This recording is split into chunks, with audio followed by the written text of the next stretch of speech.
Yo, what's good, everybody? Before we dive into the absolute chaos that's about to unfold, if you rock with the real talk and want to see this channel blow up so we can keep exposing the truth, smash that subscribe button right now. We're on a mission to hit 1,000 subscribers, and your click makes all the difference. Let's get it. What is up, everybody, and welcome back to the channel. You better stop what you're doing, put down your coffee, tell your boss you're on a break, because what we're about to tell you isn't just news. It's a full-blown hostile takeover of the entire National Football League. The system is broken, the rules are on fire, and the man who just lit the match is laughing all the way to a bank vault so big it has its own zip code. We just witnessed the most disrespectful, the most audacious, the most legendary power move in the history of professional sports. The NFL just got flipped inside out, and you can practically hear the haters choking on their own comments. Shedeur Sanders didn't just chase the bag, he secured the vault, installed a fingerprint lock, built a moat filled with the tears of his critics, and left every single doubter outside banging on the door. And the solution, the answer, the cure, he's standing right there on the sideline. He's wearing number 12. He's the man who walked in and changed the game in a single preseason appearance. He's the man who secured a contract so massive it broke the internet. He's the man the entire locker room is secretly rocking out with. And now the whispers have turned into a roar. The dam has officially broken. Former Browns quarterback Cody Kessler has had enough. He just went public and absolutely snapped. He didn't just question Kevin Stefanski, he put him on the clock, he exposed the entire lie, and he confirmed what all of us have known for weeks. Stefanski is losing the locker room, he is losing his job, and it's all because he is deliberately keeping Shedeur Sanders on the bench. We gotta go all the way up to Cleveland for this one. This is the one you've been waiting for. Let's get it. Let's go. Let's set the stage because you have to understand the level of incompetence we are dealing with. The Cleveland Browns are sitting at 1-5, 1 win, 5 losses. They are the laughingstock of the league. They are on a losing streak so bad it feels like they're actively trying to tank. Except they're not. This is just who they are. This is the product that Kevin Stefanski is putting on the field week after week. And the offense, bro, what offense? This team hasn't scored over 20 points in a mighty long time. I'm serious. It's been weeks.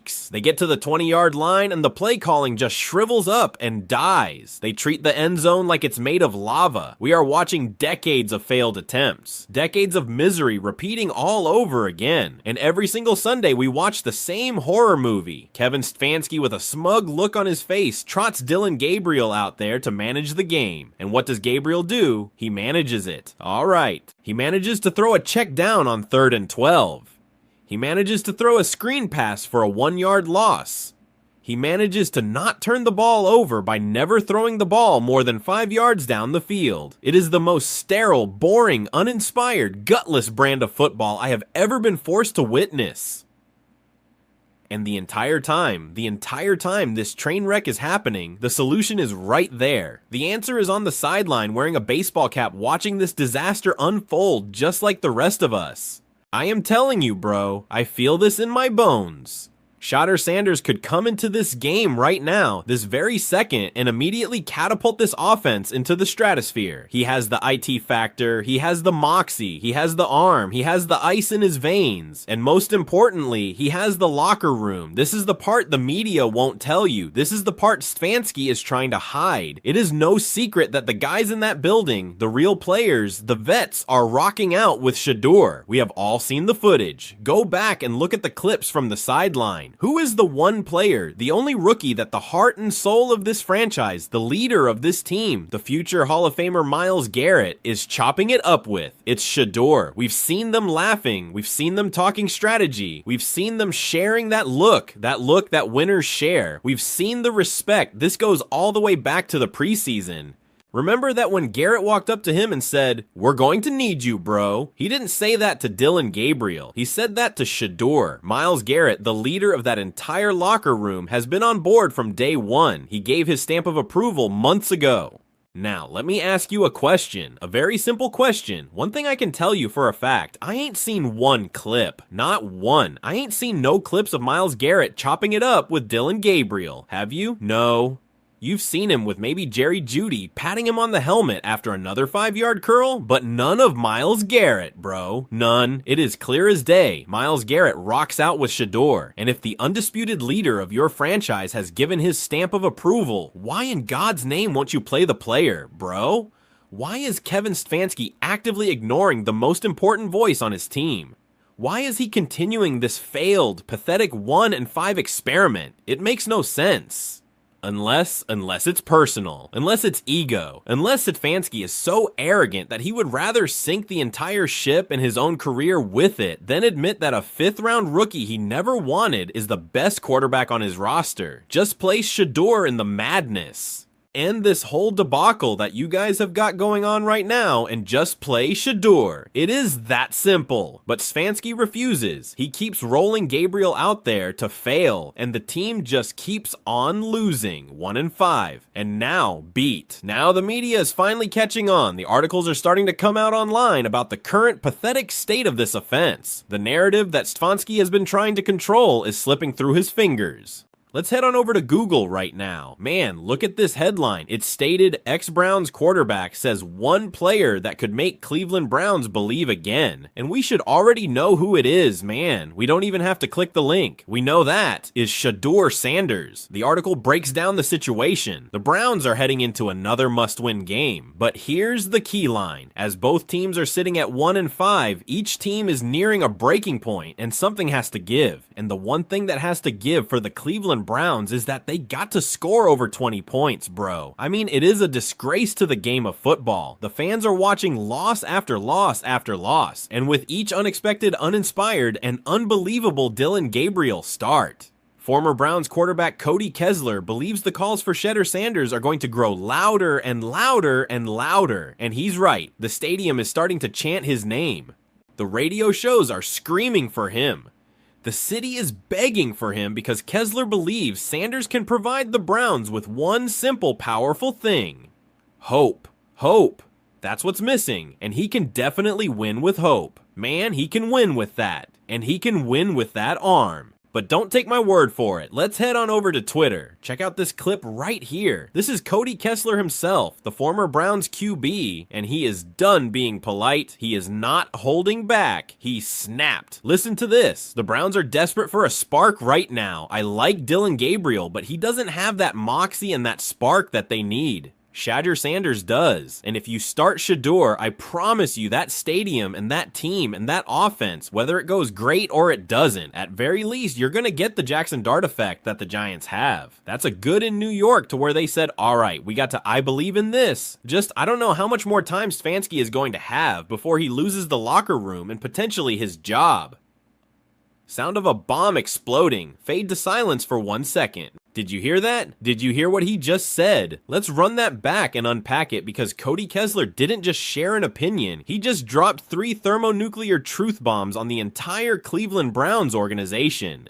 Bombshell number 1. He said the Browns are desperate for a spark. That's not just some cute media buzzword. That means the team is dead. The lights are on, but nobody's home. The locker room is flat. There's no energy. There's no belief. They are walking onto that field on Sunday expecting to lose. And that all starts with the quarterback. Kessler then says, I like Dillon Gabriel, which is the nicest, most professional way you can possibly say, this dude ain't it. He follows it up, but he doesn't have that moxie and that spark that they need.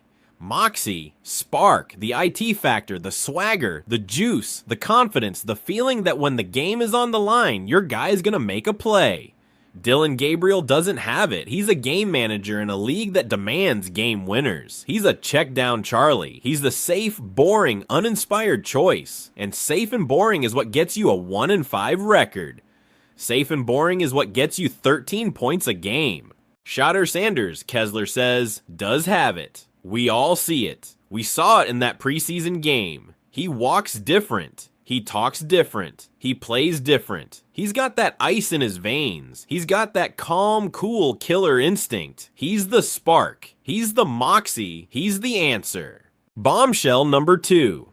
Kessler brought up the Jackson Dart effect.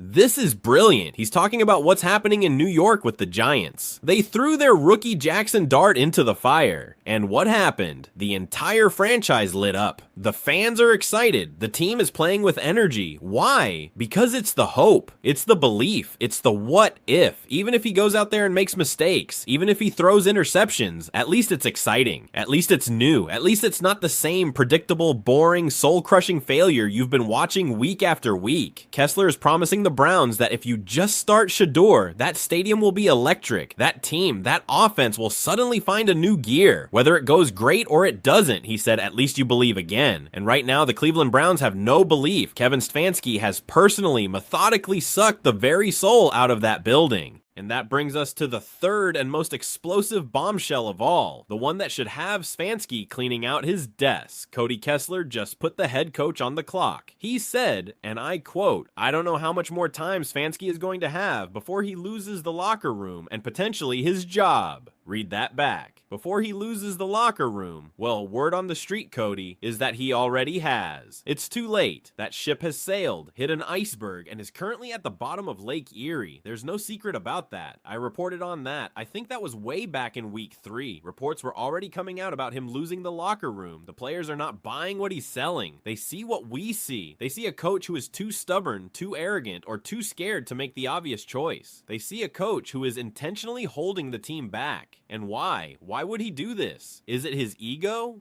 Is it because he hates that the front office went over his head and gave Shedeur that massive contract after the preseason? Is he trying to prove that Shedeur isn't worth it by burying him? Is he trying to prove that his guy, his handpicked third rounder Dillon Gabriel, was the right choice all along? Well, how's that working out for you, Kevin? How's that 1-5 record feeling? How's that ego feeling now? He would rather lose his way than win Shedur's way, and the players see it. They are done. Myles Garrett is done. The veterans are done. They are tuning him out, and as Cody Kessler just warned him on live television, his job is next. You can't keep losing and be arrogant. You can't ignore your star players and be 1-5. The clock is ticking, Kevin, and it's ticking loud. But Kessler wasn't the only one. Oh no, the floodgates are officially open. The truth is pouring out. We have another player, another analyst speaking up and speaking out about this Browns offense situation. And this clip right here explains why the offense is so broken. It's not just about moxie, it's about mentality. This is the X's and O's of the disaster. This is the film room evidence. Let's give it a listen, man. I'm gonna take shots regardless. That's the last time we saw Jerry Jeudy look like a #1 wide receiver with Dillon Gabriel in the game. That's not his temperament. Ironically, Shedeur doesn't have Jameis's arm talent, but he does have Jameis's mentality. So when he gets his opportunity, it's going to look more explosive because he's going to take more chances, be more risky, and try and create those explosive plays. But when you look at play calling, understand it also has to do with the temperament of who's playing quarterback.